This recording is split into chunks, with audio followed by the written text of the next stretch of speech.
नमस्कार दोस्तों, आज हमारे साथ हैं दिलीप कुमार जो उत्तर प्रदेश से बिलोंग करते हैं और ये डीजल लोको शेड गुत्ती में अप्रेंटिसशिप कर चुके हैं।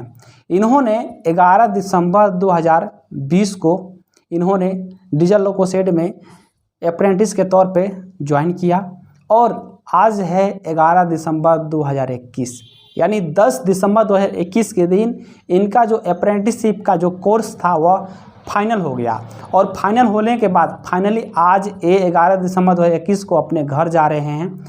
तो मैंने सोचा कि इनके घर जाने से पहले हम एक जानकारी लेते हैं कि अप्रेंटिसशिप के दौरान क्या क्या मिलता है, कितने पैसे मिलते हैं, कैसा आईडी कार्ड मिलता है, वह प्रमाण पत्र भी हम देखेंगे किस तरह का प्रमाण पत्र मिलता है अप्रेंटिस करने के बाद, और अप्रेंटिस करने के बाद नौकरी में क्या छूट मिलेगा, वो सारी चीज़ें हम जानेंगे वीडियो में आगे। तो दोस्तों चलिए वीडियो में आप आगे बने रहिए।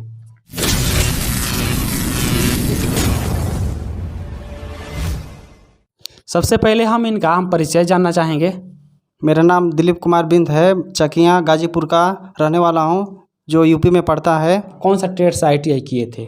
मेरा जो ट्रेड था ITI में वो इलेक्ट्रीशियन था। आपका जो कटअप बना था अप्रेंटिस के लिए वो कितना कटअप था? वो अप्रेंटिस के लिए कटअप बना था 82.75 बना था, सिकंदराबाद जोन का OBC कैटेगरी का, और मेरा कटअप था 82.82। 82.82।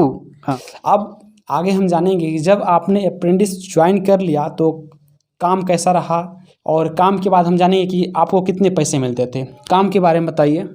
सर जो बोलते थे, करते थे, बताते थे और लोगों में ले जाते थे। लोगों के अंदर भी काम होता था, नीचे भी, ट्रैक्शन मोटर, इंजन सब। अच्छा, आप डीजल लोको शेड गुत्ती में ज्वाइन किए हैं तो डीजल इंजन से संबंधित ही काम होता होगा और इलेक्ट्रिक इंजन भी है ना? हाँ, इलेक्ट्रिक इंजन भी है। डीजल इंजन और इलेक्ट्रिक इंजन दोनों में आप लोग काम करते थे? दोनों में किए। आप लोग एक ही सेक्शन में किए पूरा काम? नहीं, हम लोगों का सेक्शन जब ज्वाइन किए तभी हम लोगों का लिस्ट बना दिया गया कि एक स्टूडेंट इधर मतलब एक सेक्शन में नहीं काम करेगा, 45 डेज के बाद उसका चेंज होता रहेगा। सेक्शन बहुत थे उसमें। कितना सेक्शन घूम लिए होंगे अनुमानतः एक साल में? कम से कम, मैं कोरोना लग गया इसलिए पूरा सेक्शन नहीं घूम पाया, वो वैसे मैं 6 सेक्शन घूमा हूँ। अच्छा, वो 6 सेक्शन में काम कर चुके। आप लोग को बता दूं कि डीजल लोको शेड गुत्ती में बहुत सारा सेक्शन है, जिसमें इलेक्ट्रिकल भी है, मैकेनिकल के भी बहुत सारे सेक्शन हैं। तो इलेक्ट्रिकल में ही इनको 6 सेक्शन में इनको काम करना पड़ा। एक सेक्शन में 45 दिन, फिर दूसरे सेक्शन में चले जाते थे, वहाँ 45 दिन, ऐसे करके 6 सेक्शन में काम किए। आप लोगों को कितनी सैलरी दी जाती थी एक महीना के लिए? ये जो स्टेपेंट है हर जोन का अलग अलग स्टेपेंट है। ये सिकंदराबाद जोन का गुंटकल डिवीज़न जो है इसका अलग से था। 9,741 रुपये प्रति महीने स्टेपेंट हम लोगों को दिया जाता था। माने मतलब अलग अलग जोन में अगर ज्वाइन करता है कोई अप्रेंटिसशिप तो उन लोगों को अलग अलग पैसा मिलेगा। हाँ, अलग अलग जोन के हिसाब से अलग अलग हो जाता है। बहुत से लोगों को ये डाउट होगा कि ये अप्रेंटिस क्या होता है, तो मैं थोड़ा सा समय लेना चाहूँगा कि अप्रेंटिस का मतलब होता है शिक्षु, यानी सीखने वाला। जो भी लोग ITI करते हैं तो ITI करने के बाद सोचते हैं कि कहीं ना कहीं से अप्रेंटिसशिप किया जाए, तो बहुत से लोग कंपनी में भी जाके कर लेते हैं 1 साल का। बहुत से लोग रेलवे में ट्राई इसलिए करते हैं कि उनको आने वाली जो वैकेंसी होगी तो उसमें उनको छूट मिलेगी। आगे इस पे हम बात करेंगे कि क्या रेलवे छूट देगी उसके लिए। अप्रेंटिस करने के दौरान आपको जो ID कार्ड दिया गया था वो थोड़ा आप दिखाइए। ये है, ऐसे तो दिख ही नहीं रहा है। आप लोग को स्क्रीन पर एक ID कार्ड दिखाई दे रहा होगा, वह ID कार्ड इन्हीं को मिला है और इसमें दिखाया गया है कि 1 साल तक ये वैलिड है। तो आप लोग इस वीडियो को चाहे तो रोक के पढ़ सकते हैं और अच्छी तरह से उसको देख सकते हैं। कुछ डिटेल्स मैंने उसमें ब्लर कर दिया है सिक्योरिटी पर्पस से। जब इनका 1 साल पूरा हो गया तो किस तरह से इनको एग्ज़ाम लिया गया, बहुत टफ एग्ज़ाम था कि आसान था, किस तरह से एग्ज़ाम हुआ, और वो सर्टिफिकेट भी इसके साथ हम देख लेंगे। तो ये बताइए कि आप लोगों को जो अप्रेंटिस करने के बाद अभी 1 साल पूरा हो गया तो एग्ज़ाम किस तरह से कराया गया और कितना नंबर का वो एग्ज़ाम था, थोड़ा बता दीजिए। वो हमारा जो एग्ज़ाम हुआ है प्रैक्टिकल का हुआ है, जो सेट में डीजे लोको सेट में वो 1 साल कंप्लीट होने से 2-4 दिन पहले से ले लिया जाता है वो एग्ज़ाम। वो प्रैक्टिकल होता है, जो प्रैक्टिकल साल भर में जो बच्चा सीखता है उसी को मतलब क्वेश्चन बनाकर पूछते हैं। जैसे ट्रैक्शन मोटर में काम किए हैं, एचएचपी में काम किए हैं। मतलब जो भी लोगों से संबंधित, जो भी रेलवे से संबंधित काम लड़का किया है उसी से रिलेटेड सवाल पूछे जाते हैं। हाँ, और नंबर कितना नंबर का रहता है ये बताइए? 300 अंक का था। 300 नंबर का रहता है। और उसमें पासिंग कितना रहता है? 180 नंबर लाना अनिवार्य है, नहीं तो उससे नीचे लाएगा जो भी छात्र वो फेल हो जाता है। तो लगभग सब कोई तो पास ही हो गया होगा। हाँ, सबको मतलब जो सीखा रहता है उसी को बताना रहता है और लिखना रहता है, तो सब मतलब पास ही हो जाता है। 1 साल के दौरान तो लड़का काम किया है तो सीखा जरूर है। वही चीज़ अगर पूछा जाएगा तो आसानी से बता देगा। तो आपको कितना नंबर मिला, कुछ आइडिया है? नहीं, अभी कोई आइडिया नहीं है। अभी हम लोगों को AITT वाले जो तो पोर्टल है उस पे दिखाई देगा। इससे पहले सर लोग नहीं बता सकते हैं कि कितना नंबर कोई पाया। अच्छा, पोर्टल पे ऑनलाइन दिखाई देगा? हाँ, ऑनलाइन दिखाई देगा। अच्छा, इस प्रैक्टिकल जो एग्ज़ाम हुआ आप लोगों को विभाग द्वारा कराया गया, तो इसके बाद एक और एग्ज़ाम होगा ना? हाँ, वो AITT लेती है, दिल्ली बोर्ड से वो आता है डायरेक्ट। हम लोगों को भेजा जाएगा या तो सिकंदराबाद भेजा जाएगा या तो विजयवाड़ा, जहाँ वो जाएगा वहाँ वो भेज सकता है वो। अच्छा, ऑनलाइन अभी ख़त्म हो गया आपका। तो कितने दिन के बाद आपका एग्ज़ाम हो सकता है, उसका अनुमान बताइए। वो एग्ज़ाम मैक्सिमम तो 3 या 4 महीने के अंदर में ले लिया जाता है, मगर ये कोरोना की वजह से पिछले साल 1 साल लग गया।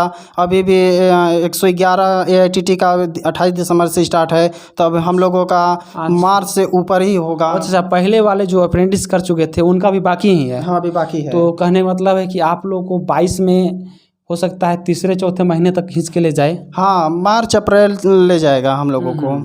ऑनलाइन होगा एग्ज़ाम ना? 100 अंक का रहेगा वो क्वेश्चन। उसमें 50 रहेगा, प्रत्येक क्वेश्चन 2 अंक का रहता है।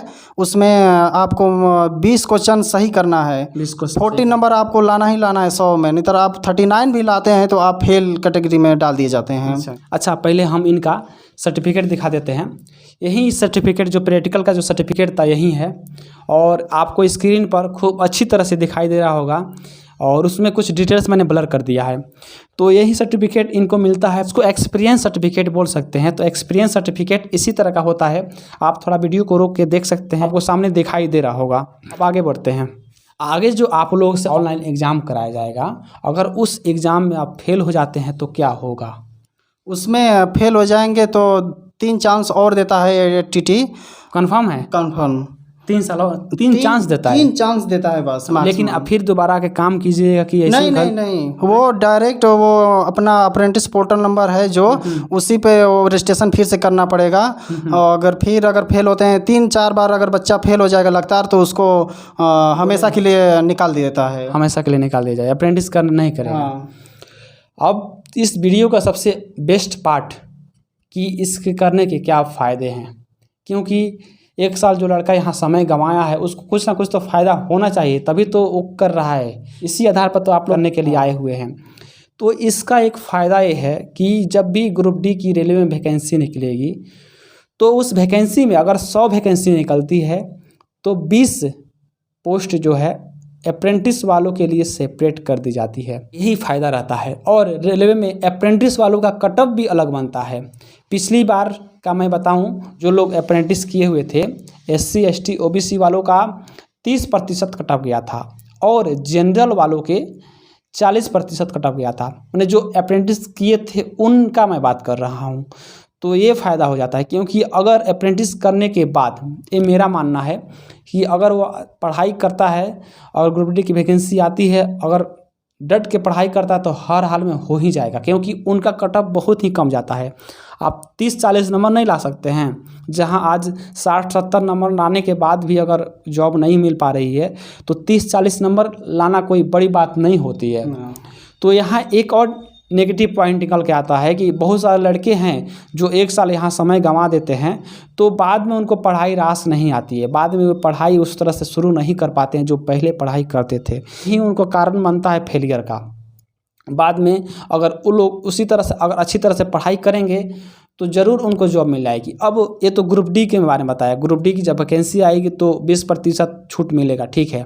अब आगे और क्या चीज़ में छूट मिलेगा, तो और बता रहा हूँ, तो ALP और टेक्नीशियन में छूट मिलता है। ALP टेक्नीशियन में क्या फ़ायदा मिलेगा, तो स्टैंड लोको पायलट और टेक्नीशियन की जब वैकेंसी आएगी तो उसमें एज लिमिट में फ़ायदा मिलेगा। उसके लिए भी थोड़ा सा नियम और शर्त है। तो नियम शर्त ये है कि अगर कोई कैंडिडेट 25 साल से पहले अप्रेंटिस पूरा कर चुका है तो उसको एज लिमिट में फ़ायदा मिलेगा, नहीं तो 25 वर्ष के बाद कर रहा है तो उसको एज लिमिट में कुछ भी फ़ायदा नहीं मिलेगा। ALP टेक्नीशियन के मामले में कुछ है। आपका एज कितना है? मेरा एज है 22। इनको ये बेनिफिट मिलेगा। आपको स्क्रीन पर दिखाई दे रहा होगा, यहाँ पे आप साफ साफ देख सकते हैं कि अगर कोई जनरल है, अगर वह अप्रेंटिस कर चुका है तो उसको ALP टेक्नीशियन में 35 साल तक उसको फॉर्म भर सकता है।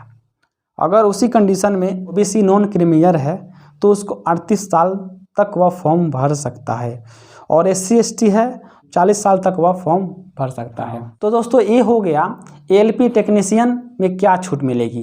अप्रेंटिसशिप करने के दौरान आपको क्या क्या सुविधाएं मिलती थी, ज़रा ये बताइए। रेलवे क्वार्टर मिला था कि नहीं मिला था? नहीं, ये सब हमको नहीं मिला। तो प्राइवेट क्वार्टर में रहते थे? हाँ, प्राइवेट क्वार्टर सबको लेना पड़ेगा। जितने भी अप्रेंटिस प्रशिक्षुक हैं वो सबको प्राइवेट क्वार्टर लेना पड़ेगा। ठीक है। और पास वगैरह मान लीजिए ट्रेन में सफ़र करने के लिए? नहीं, अगर कोई सोच रहा है कि अप्रेंटिसशिप के दौरान उसको पास वगैरह मिलेगा रेल में यात्रा करने के लिए, तो नहीं, ऐसी बात नहीं है। अप्रेंटिस करने के दौरान सिर्फ आपको पैसा मिलेगा। अप्रेंटिस ख़त्म होने के बाद आपको एक्सपीरियंस सर्टिफिकेट मिलेगा, और उसी आधार पे आपको जो भी है छूट पाना वो छूट मिलेगी। आज आप 11 दिसंबर 2021 को अपने घर जा रहे हैं, तो आपने क्या प्लान किया है, आगे किस तरह से पढ़ाई करेंगे, कहाँ पढ़ाई करेंगे, कुछ प्लान किया है कि नहीं किया है? हाँ, प्लान तो करना पड़ेगा, ना चाहते हुए भी करना पड़ेगा। हम भी आपको यही सजेस्ट करेंगे कि आप कोई अच्छा इंस्टीट्यूट पकड़िए, अच्छा कोचिंग वगैरह पकड़िए, वहाँ जाके आप अगर रेलवे में आना चाहते हैं, अगर रेलवे से अप्रेंटिस किए हैं तो ज़रूर आप रेलवे में आना चाहिएगा। तो आप रेलवे का वहाँ पे कोचिंग पकड़िए और वहाँ पे आप पढ़ाई कीजिए। मेरे हिसाब से सबसे अच्छा जगह बताता हूँ, पटना आप चले जाइए। पटना में आप चले जाइएगा और वहाँ पे आपका जो भी कोर्स है 6 महीने या साल भर में आप रेलवे का कोर्स कंप्लीट कर लीजिएगा। उसके बाद आप कहीं भी अपने नियरेस्ट शहर में आके प्रैक्टिस सेट लगाते रहिएगा। लेकिन घर पे रहिएगा तो पढ़ाई बहुत ज़्यादा डिस्टर्ब होगा। घर पे उस तरह का उस लेवल का पढ़ाई नहीं हो पाता है, क्यों ना चाहते हुए भी घर के काम में सभी लोग उलझ जाते हैं। तो मेरा यही सजेशन रहेगा कि पटना आप जाइए, वहाँ कोर्स अपना कंप्लीट कीजिए, और कोर्स कंप्लीट करने के बाद अपना प्रैक्टिस सेट लगाते रहिए। जाते जाते हमारे दर्शकों को कुछ कहिए। मैं तो यही कहना चाहता हूँ कि जो भी ये वीडियो देख रहा है बच्चा, अगर अप्रेंटिस रेलवे से करना चाहता है, अगर रेलवे में उसका ख्वाहिश है तो वो कन्फर्म अप्रेंटिस करे रेलवे से। अगर उसका ख्वाहिश दूसरा में है तो वो दूसरा अपना तैयारी करता रहे। हाँ, सही बात है। जाते जाते आप लोगों को मेरी तरफ से ढेर सारी शुभकामनाएं हैं कि आप लोग को जल्द से जल्द जॉब मिले। जो लोग अप्रेंटिसशिप करना चाहते हैं रेलवे से, उनको ये वीडियो काफ़ी मदद पहुंचाएगी। धन्यवाद साथियों।